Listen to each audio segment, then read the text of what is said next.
Well, we'll be speaking. We'll be speaking, and I think we'll perhaps do something that'll be significant. We want to end that war. That war would have never started if I was president, and we want to end that war. That war is a horrible war. Donald Trump's return to the White House is shaping up to be nothing short of a nightmare for Ukraine and its Western allies in the EU and NATO. The new administration is making its stance clear, not just to its allies, but also to Ukraine. From day one, the Russia-Ukraine war has been high on Trump's agenda. Speculations swirled over how he would approach ending the conflict, through military action, diplomacy, or negotiations.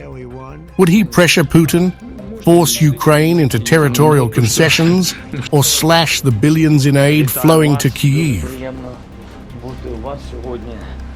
With each passing day, the answers are becoming clearer as the pieces of this geopolitical puzzle start to fall into place. Now, a dramatic shift in US policy toward Ukraine is unfolding as President Donald Trump proposes linking military aid to Kyiv's supply of rare earth metals. This transactional approach departs from Washington's previous stance of unconditional support, alarming allies and sparking criticism from European leaders. We want what we put up to go in terms of a guarantee. We want a guarantee, Trump said, emphasizing the need for Kyiv to offer tangible resources in exchange for aid. We're talking with them right now, and we're actually working some deals right now, so we have some guarantees and some other things to keep that whole situation to go, really going. I mean, going. We're telling Ukraine they have very valuable rare earth. We want what we put up to go in terms of a guarantee. We want a guarantee. Well, thank you very much. This is an honor, a tremendous honor. However, this barter plan of Trump can come as a surprise for Ukraine, as Zelensky had been hopeful of US's unconditional support under Trump regime.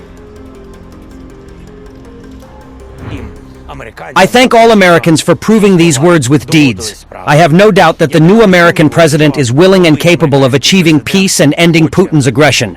He understands that the first is impossible without the second, because this is not a street fight where you have to calm down both sides. This is the full-scale aggression of a mad state against a civilized one. And I believe that we, together with the United States, are capable of exerting that force. Within the Trump administration, divisions are emerging over the extent of military support for Kyiv. Sources cited by The Times revealed that US arms shipments to Ukraine were briefly paused amid internal debates.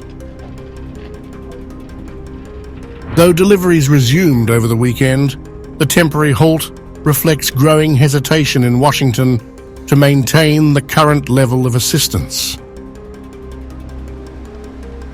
Trump has criticized the financial disparity between US and European contributions. We're in for close to $300 billion, and they're in for $200 billion less, Trump stated, blaming the previous administration for not demanding more from European allies.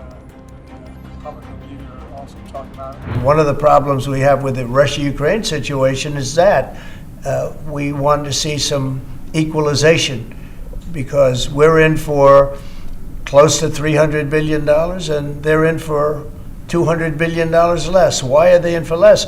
Because Biden never asked them for money. He never said, you got to pay. He never did. All he did is hand out money. European is not keeping up with us. They should equalize. And look, we have an ocean in between. They don't. It's more important for them than it is for us. But they're way below us in terms of money. And they should be paying at least equal. They should really be paying much more than us. He was a very, very successful businessman. Trump's strategy toward Ukraine increasingly focuses on negotiating an end to the conflict. He announced that retired General Keith Kellogg will serve as a special envoy for Russia-Ukraine negotiations. Next, we have retired General Keith Kellogg to be your special envoy on Russian-Ukraine issues. We've made a lot of progress on Russia, Ukraine. We'll see what happens, but a lot of progress has been made. We're going to stop that ridiculous war.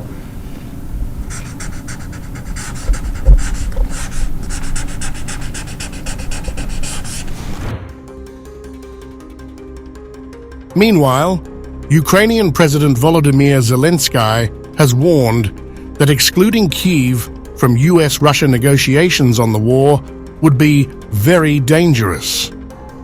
He has called for direct talks with Washington to shape a potential ceasefire plan. Zelensky insists that Russia has no real interest in peace talks, given its battlefield advantage. He urged US President Donald Trump to maintain military aid to Ukraine while ramping up energy and banking sanctions against Moscow. With Trump back in the White House, Kyiv's relationship with Washington is at a critical crossroads. Zelensky is pushing harder for NATO membership, arguing that it would provide the most cost-effective security guarantees for both Ukraine and its Western allies. Putin can make the whole world feel that they have lost, and it will be a reality, because he can have Ukraine not defeated, but he can beat the whole world, show that he was right. In what way? Impunity, to show that compromises were found with him. It will mean that anyone can act like this, and it will be a signal to other leaders of the big countries who think about it. They think about what Putin did to Ukraine. They think about something similar, but they have not yet been able to decide. They didn't have the courage to do it. And I think it's very dangerous. I think if there are direct talks between America and Russia about Ukraine without Ukraine, it is very dangerous. The pause in US arms shipments marks the first clear indication of internal discord over Ukraine policy within the Trump administration. Aid packages approved under Biden continue due to logistical backlogs, but no new military assistance has been announced, leaving future US support uncertain. Russia, too, is closely monitoring every move coming from the White House. So much so that President Vladimir Putin has begun sending signals to Trump, expressing a willingness to meet and find a resolution to end the war. We always had a business-like, pragmatic, but also trusting relationship with the current U.S. president.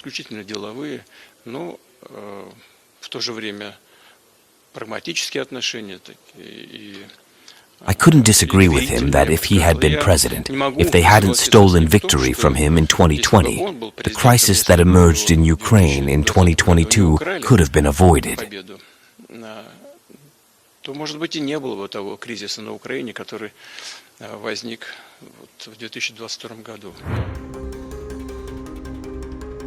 As the power dynamics shift in Washington, Moscow is carefully calculating its next steps, waiting to see if Trump's approach to the conflict will open new diplomatic doors or reinforce existing tensions. For Kyiv, the brief halt in US weapons shipments underscores its vulnerable position as it confronts escalating challenges on the battlefield.